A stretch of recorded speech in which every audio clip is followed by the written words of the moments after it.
జిల్లా మహిళా అధ్యక్షురాలు శంభుల ఉషశ్రీ శ్రీకాంత్ గౌడ్ ఆధ్వర్యంలో ఏర్పాటు చేసిన ఎస్ఐఆర్ హెల్ప్ డెస్క్ ను పరిశీలించిన కాంగ్రెస్ పార్టీ తెలంగాణ ఇన్ఛార్జ్ సచిన్ సావత్, ప్రభుత్వ సలహాదారుడు మాజీ రాజ్యసభ సభ్యుడు వి హనుమంతరావు, ఖైరతాబాద్ జిల్లా డీసీసీ అధ్యక్షుడు మోత రోహిత్ పాల్గొని అంబర్పేటలో నిర్వహిస్తున్న హెల్ప్ డెస్క్ లను సందర్శించారు. ఈ సందర్భంగా వారు మాట్లాడుతూ సర్లో ప్రజలు స్వచ్ఛందంగా పాల్గొనాలని వారు కోరారు. తమ ఇన్యూమరేషన్ ఫామ్ ను నింపకపోతే తమ ఓటు కోల్పోతారని, ఓటు మన హక్కు అని దాన్ని కాపాడుకోవాల్సిన బాధ్యత ఎంతైనా ఉందని వారు తెలిపారు.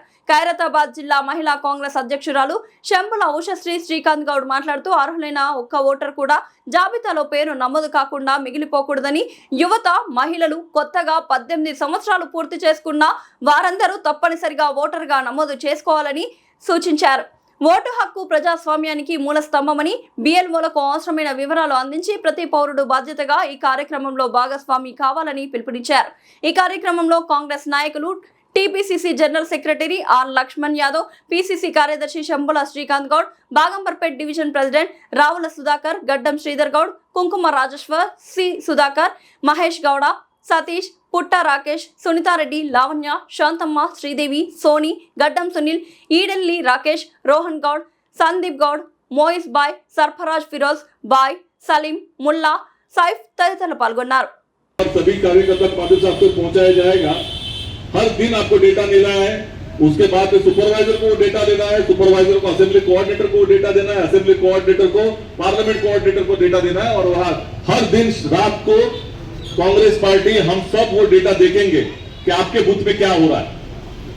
तो ये ध्यान में रखिए और जो अच्छा काम करेगा निश्चित तौर पर कांग्रेस पार्टी उसके साथ रहेगी. धन्यवाद.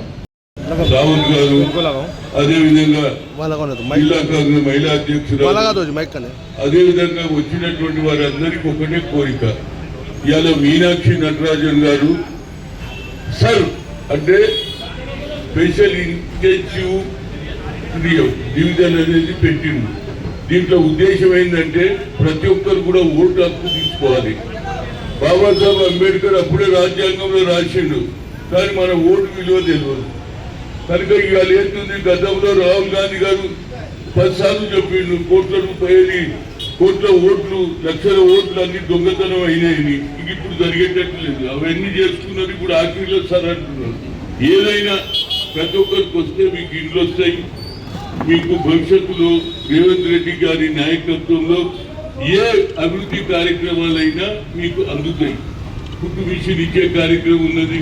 అదేవిధంగా ఇవాళ స్కూళ్ళల్లో ఏదైతే మహాత్మా జ్యోతిరావు పూలే గురుకుల స్కూళ్ళల్లో ఫస్ట్ క్లాస్ పిల్లలు చదువుతున్నారు. అట్లా మేము ఊరుకోలే.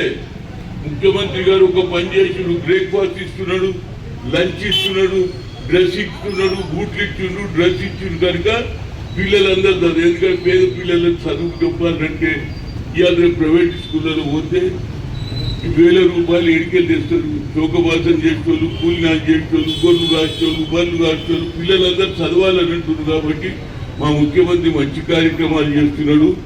గురుకుల స్కూల్లో కూడా ఇవాళ మంచి రిజల్ట్ వస్తుందని ఏది డాక్టర్లు అవుతున్నారు, ఇంజనీర్లు అవుతున్నారు. అదేవిధంగా ఓటర్స్ కూడా మంచి భవిష్యత్తు ఉండాలి, మంచి ఉద్యోగాలు రావాలన్నదే మా సావంత్ గారు మహారాష్ట్ర నుంచి ఇక్కడికి ఇన్ఛార్జిగా వచ్చాడు. ఆయన మీద మీనాక్షి నటరాజన్ గారు ఆలోచన ఏమిటంటే తప్పనిసరిగా ప్రతి ఒక్కరు కూడా ఓటు నమోదు చేసుకోవాలి. కానీ డబల్ చేసుకున్నారు అనుకో. నేను మొన్న చూసిన పేపర్లా ఎవడైతే డబల్ ఓటు ఉంటే జైలుకి పోతాడంటే మీకు దండం పెడతారు. జైలుకి పోయే పని చేయకుండా ఒకటే ఓటు. ఆంధ్ర వాళ్ళు కూడా ఇది ఉంటే ఉండదు. దీన్ని అక్కడ ఓటు చేసుకొని ఇక్కడ చేస్తే ఇక ఆయన కూడా జైలుకి పోయినట్టే.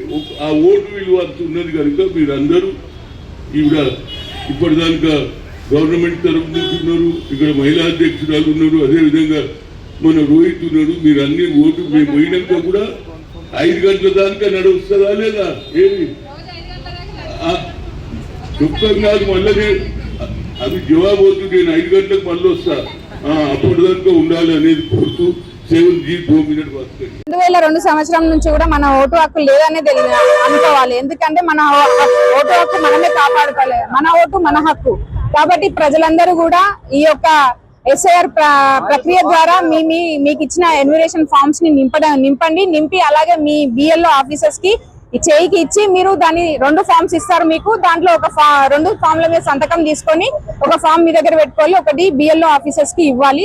దీంట్లో మా బాగంబర్పేట్ డివిజన్ వ్యాప్తంగా కూడా మొత్తం 50 బూతులు ఉన్నాయి. 50 బూత్లలో బిఎల్ఏ ఏజెంట్లు బిఎల్ఓ ఆఫీసర్ తో సహకరిస్తూ రోజు వాళ్ళ ఇళ్లకి వెళ్ళి ఫస్ట్ ఫామ్స్ ఇవ్వడం జరిగింది. తర్వాత ఈ హెల్ప్ డెస్క్ ద్వారా వాళ్ళని ఫామ్స్ నింపడానికి హెల్ప్ చేస్తున్నారు. ప్రజలు కూడా చాలా ఉత్సాహంగా పాల్గొని వాళ్ళు సద్వినియోగం చేసుకుంటున్నారు.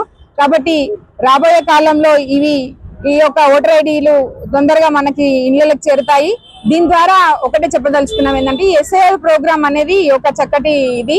దీంట్లో ఒక దొంగ ఓట్లను తొలగించడం జరుగుతుంది. అలాగే ఎవరికైనా 2-3 ఓట్లు ఉంటే దాన్ని తీసివేయడం జరుగుతుంది. దీని ద్వారా ఎవరైతే రీప్లేస్ అవుతారో అంటే అడ్రస్లు చేంజ్ అవుతాయో వాళ్ళు కూడా చేంజ్ చేసుకునే అవకాశం ఉంటుంది. అలాగే కొత్త ఓటర్లు 2002 నుంచి ఇప్పటి వరకు చూసుకుంటే దాదాపు చాలా మంది కొత్త ఓటర్లు అవసరం ఉంటుంది. కాబట్టి వాళ్ళు కూడా ఇందులో పార్టిసిపేట్ చేసి వాళ్ళు కొత్త ఓటుని నమోదు చేసుకోవాల్సిందిగా కోరుచున్నాం. మేము ఇప్పుడు ప్రతి ఒక్క బూత్ కి హెల్ప్ డెస్క్ పెట్టాము. రోజు కూడా 50 బూత్లలో కూడా హెల్ప్ డెస్క్ ద్వారా ప్రజలందరూ కూడా దాన్ని వినియోగించుకుంటున్నారు. దాదాపు ఒక బూత్ లో 800 నుంచి 1000 ఓటర్లు ఉంటారు. వాళ్ళందరూ కూడా ఈ రోజు కాకుండా రేపు అనేసి మొత్తం కూడా అందరూ యూజ్ చేసుకుంటున్నారు ఈ హెల్ప్ డెస్క్.